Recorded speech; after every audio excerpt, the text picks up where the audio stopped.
আসিয়ার ঘটনার সঙ্গে পরিকল্পিতভাবেই যুক্ত ছিল আসিয়ার বোনের শাশুড়ি, যে অভিযোগটাই বারবার তুলেছে আসিয়ার বড় বোন হামিদা। কিন্তু উল্লেখিত ঘটনায় একে একে সকল অপরাধীকে চিহ্নিত করা গেলেও ক্যামেরার অন্তরালে ছিল মাস্টার প্ল্যান করা হিটু শেখের সেই বুদ্ধিমতী স্ত্রী। কিন্তু আর কত নিজেকে ঢেকে রাখা যায়? আদালত প্রাঙ্গণের স্বীকারোক্তির পরে এবার দেখা মিলল আসিয়ার বোনের সেই ঘাতক শাশুড়ির, যিনি কিনা শুধু একজন নারী হয়ে নয়, একজন মা হয়েও প্রাণ কেড়ে নিল আরেক মায়ের নিষ্পাপ সন্তানের। আসিয়ার ঘটনাটি ঘটার পরে মনে করা হয়েছিল হয়তোবা এই ঘটনায় জড়িত শুধুমাত্র তার স্বামী হিটু শেখ, কেননা হিটুর বিরুদ্ধে চারিত্রিক অভিযোগ নতুন কিছু নয়, কিন্তু তাতেও যে পারিবারিক সাপোর্ট ছিল তা কেউই জানত না। আসিয়ার ঘটনায় তদন্ত করে জানা যায় এই ঘটনার সঙ্গে জড়িত হিটু শেখের গোটা পরিবার।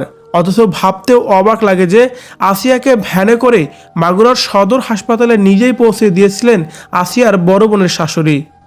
হয়তোবা ভেবেছিলেন আসিয়াকে সুস্থ করে ভয়ভীতি দেখিয়ে আবারও মুখ বন্ধ করবেন, কিন্তু পরিস্থিতির নিয়ন্ত্রণের বাইরে যেতেই পালিয়ে বাঁচার চেষ্টা করছিলেন হিটু শেখের স্ত্রী। আসিয়ার সঙ্গে কি ঘটেছে এবং কে কি করেছে যার বর্ণনা জ্ঞান হারানোর আগেই নিজেই দিয়ে গেছিলেন আসিয়া তার বড় বোনের কাছে।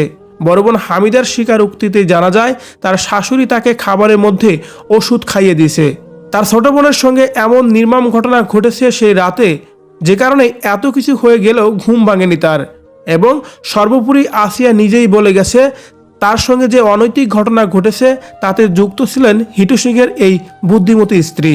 কারণ যে সময় আসিয়ার সাথে সেই ঘটনা ঘটেছিল ঠিক সেই সময় যেন পাশে দাঁড়িয়েই নিষ্ঠুরতার মতো দেখছিলেন সেই নির্মম কাহিনী।